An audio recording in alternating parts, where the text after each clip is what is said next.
Welcome back to my guide to the Firefly Expanded Media. Today I'm doing a rundown of the Firefly novels from Titan Books and sorting them into the Firefly timeline. In the last video I sorted the main Dark Horse comics, so if you've not seen that video yet, check it out as I'll be picking up from where I left off.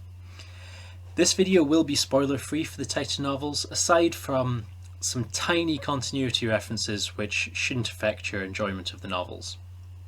So let's get into it. Titan Books started publishing Firefly novels in 2018, and to be clear, these are full text novels, not graphic novels. There are currently 4 released: Big Damn Hero, The Magnificent Nine, The Ghost Machine, Generations, and the 5th, Life Signs, is scheduled to release in March of this year.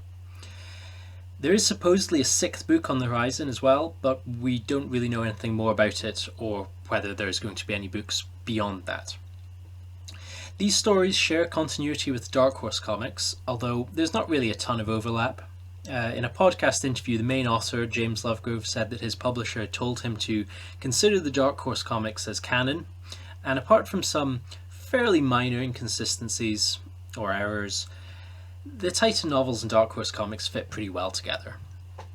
Anyway, Book 1, Big Damn Hero. The purpose of Big Damn Hero is to give Mal a pre-war backstory.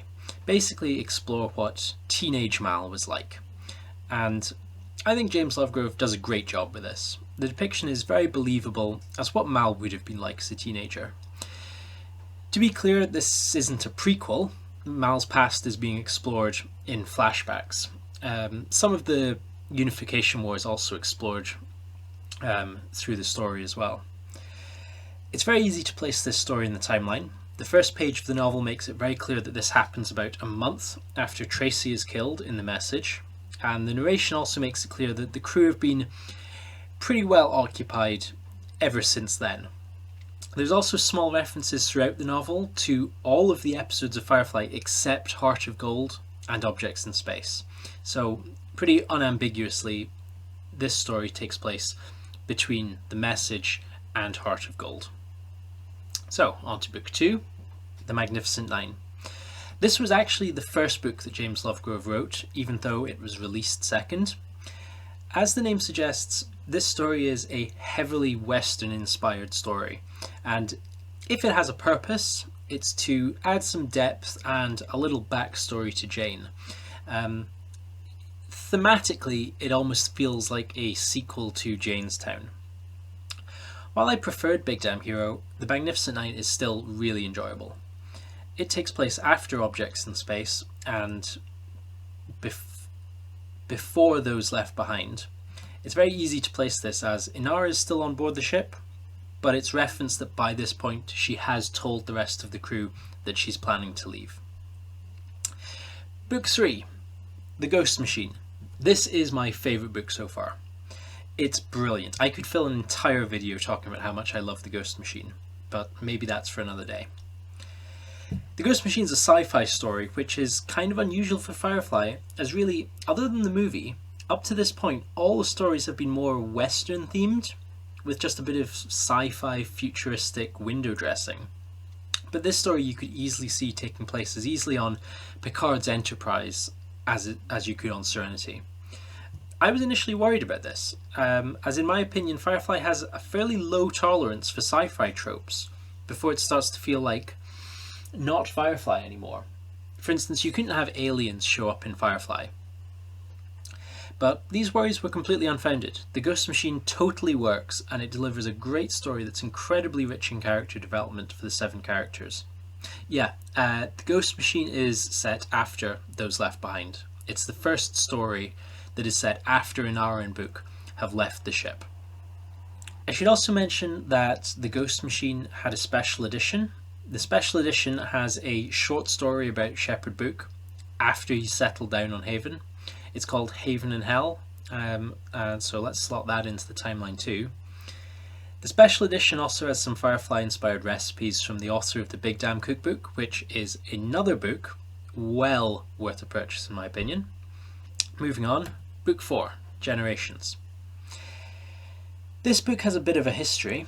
It was supposed to be released in 2019, but at the last minute got delayed by a solid year. I remember eagerly anticipating this book, only for its release date to be mysteriously changed with less than a week until I was expecting it. This is why sometimes you'll see Generations listed as Book 3, because it was originally supposed to be released before The Ghost Machine. Anyway, the book itself. This was the first book not written by James Lovegrove. This one was written by Tim Levin.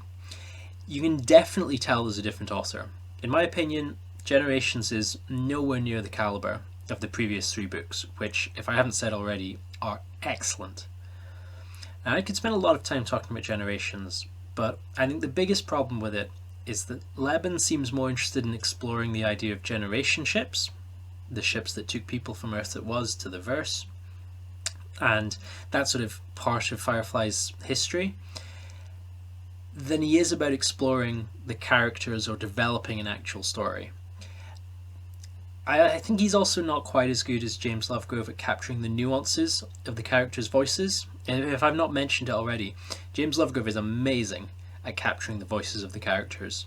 And for me at least, this is an absolute must. Like, even if you have a great story, great world building, if these characters don't feel like the characters I know from the TV show, don't sound like them, don't act like them, it's just not going to feel like a Firefly story to me. I don't want to sound too negative. Generations isn't a terrible book. It just makes maybe 1 or 2 many missteps for me. Another misstep is continuity. I could moan about the crazy time scales involved in Generations another day, but for now we can place it between Objects in Space and the Magnificent Nine. We know this because Generations briefly mentions Jubal Early from Objects in Space, and even though Inara and Book are absent for most of the story, they haven't actually yet left the ship, which I know that's crazy. It's very weird. How do I know that Generations precedes the Magnificent Nine? Well, in The Ghost Machine, there's a tiny reference to an event from the Magnificent Nine, which is described as being a few weeks back. If Generations were to come after the Magnificent Nine, then this would mean that it would be more like 2.5 months between the Magnificent Nine and the Ghost Machine, and this just seems too long to be referred to as a few weeks. So that's why Generations is before the Magnificent Nine. Now, Book 5. I can't say too much about it as it hasn't been released yet. It's called Life Signs and it's set after the Ghost Machine, and I only know that because I listened to a podcast that James Lovegrove was on. And yes, it's James Lovegrove again. He's back for his 4th Firefly novel. Personally, I hope it's not his last Firefly novel, because what comes through in James Lovegrove's writing, and why I'm really looking forward to Life Signs, is that you can tell that he really loves Firefly. And I don't know if I can explain how you can tell that, but it comes through. It comes through that the author is really enjoying writing in the Firefly universe.